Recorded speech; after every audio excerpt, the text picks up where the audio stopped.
자, 여러분들 안녕하십니까? 오늘의 문제 들어갈까요? 자, 우리 어제 예고했던 것처럼 오늘 또 이제 부관인데 오랜만에 제가 이제 박스형 문제를 개수형 문제를 냈습니다. 자, 부관에 설명한 것이다. 타당한 것은 모두 오케이인가? 다툼에서는 판례로 간다. 그럼 첫 번째 갑시다. 여러분들 부담과 조건의 구분이 명확하지 않은 경우가 되게 많아요. 실제로 실제 사례에서는. 그래서 우리 이런 얘기했던 거 기억납니까? 보세요.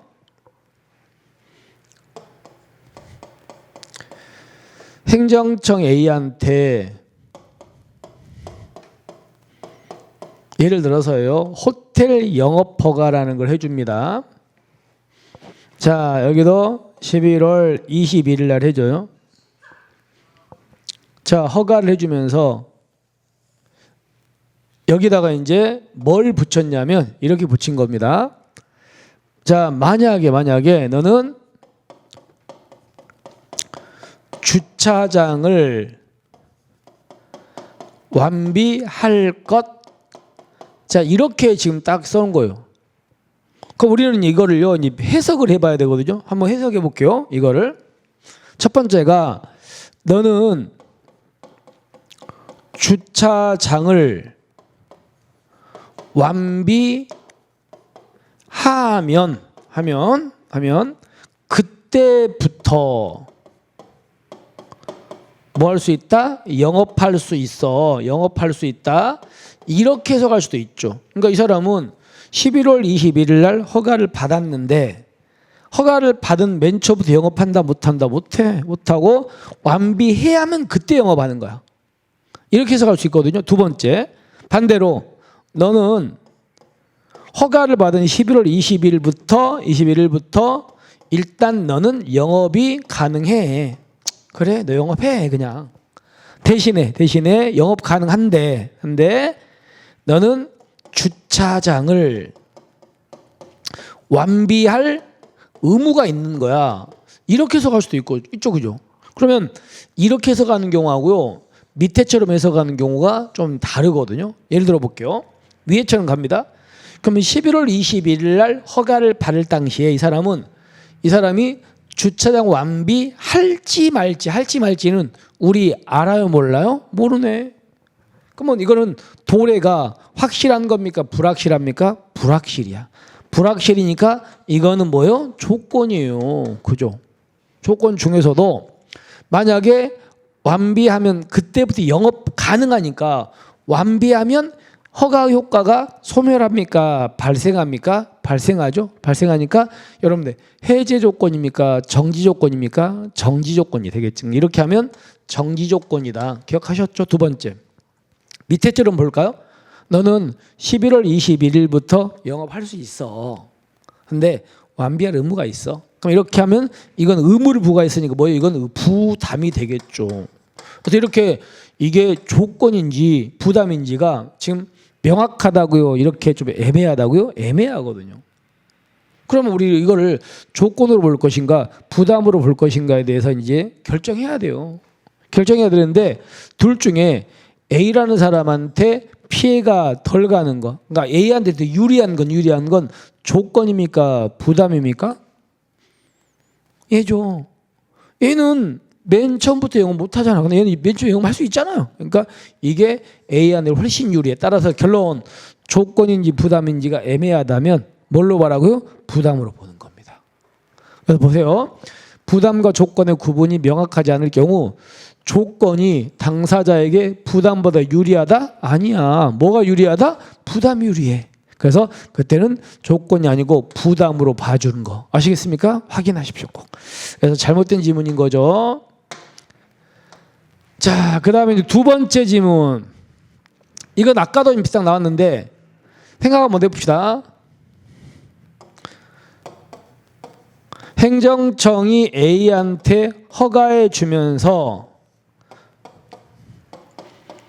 여기다가 유효기간을 정해줘. 유효기간. 근데 유효기간이 영업에 비해서 너무 짧아. 짧으면 그때는 존속기간이다. 갱신기간이다. 그러니까 그 이전에 이 사람이 뭐 해야 된다?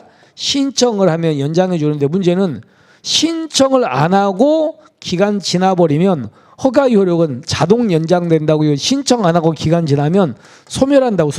소멸하니까 이 이후에 연장 좀 해줘 이렇게 신청하는 것은 이거는 말 그대로 갱신 신청이다.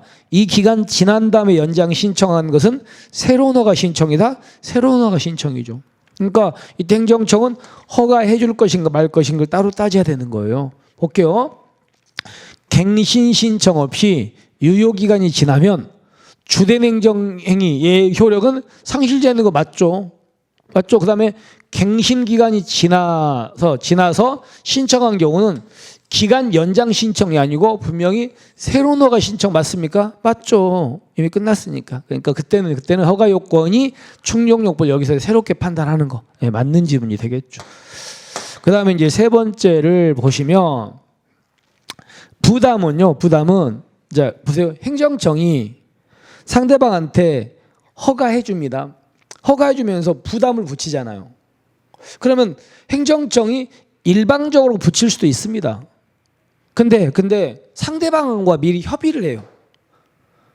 허가해 주기 전에 불러가지고 야 우리가 너한테 허가해 주는데 대신에 이 부감 붙이려고 하거든. 해가지고 그 내용을 미리 협약으로 정해. 그리고 나서 허가해 주면서 붙일 수도 있는 거예요. 그렇기 때문에 사전에 상대방과 협의해서 부담의 내용을 협약 형식으로 미리 정한 다음 행정처분하면서 부과권도 허용되는 거 맞습니다. 됐죠? 넘어갑시다. 그 다음에 이제 또 조심할 게 우리가 행정행위는 요건이 구비되면 무조건 해줘야 되는 뭐가 있다? 기속행위가 있고요. 요건이 구비돼도 해줄 것인가 말 것인가가 행정청 마음인 재량행위가 있거든요. 근데 자 기속행위는 요건이 구비되면 무조건 해주는 거예요. 해주는 거니까 그러니까 부관을 붙이면 안 돼. 아니 요건이 구비되면 무조건 해주든가 해주든 거지. 거기다 뭘 부관 붙입니까? 기속인데. 근데 만약에 기속행위도 법에서 붙이라고 돼 있으면 붙일 수 있겠지 그거야. 그러니까 결론은요. 기속행위는 원칙은요. 부관을 붙일 수가 없어. 그런데 어디에 나와 있다면 법에 규정돼 있어. 법에 규정돼 있다면 당연히 부관을 붙일 수 있는 거지. 법에 따라서 하는 거니까. 근데 재량행위라면요. 당연히 법에 근거가 있어야 된다. 법의 규정 불문한다? 불문합니다. 이런 거 없어도 그냥 부관을 붙이는 게 허용됩니다. 왜냐하면 재량은 요건이 구비됐다고 무조건 해줍니까? 요건이 구비돼도 안 해줘도 됩니까? 안 해줘도 되잖아요. 반대로 요건이 구비된 사람한테 부관을 붙여서 해주는 것도 걔 맘이잖아. 그죠? 그러니까 재량은 법에 근거 없어도 붙여요. 그럼 갑시다. 행정청은 법령에 명시적 근거 없더라도 재량행위의 경우에는 부관을 붙일 수 있다. 맞습니까? 네, 맞습니다. 이렇게 해가지고 두 개를 꼭 구분하십시오. 이거는 우리 행정기본법이라는 법조문에도 있습니다. 이렇게 해서 맞는지. 자, 그러면 정리해 봅시다. 타당한 것은 모두 몇 개인가 해가지고 기형은 부담과 조건이 애매하다면 뭘로 보자? 뭘로 봅니까? 부담으로 보자. 그리고 나머지 다 맞는지 아시겠죠? 이렇게 해서 오늘의 문제 마무리합시다. 자, 여러분들 이제 부관 거의 마무리 돼갑니다. 앞으로 이제 한 두 문제 정도만 보면 돼. 생각하시고 틀리지 않게 다시 한번 복습 꼭 하시고요. 정리하시면 됩니다. 자, 이렇게 해서 오늘 마무리하고 우리는 내일 또 새로운 문제로 여러분들을 찾아뵙겠습니다. 자, 수고하셨습니다.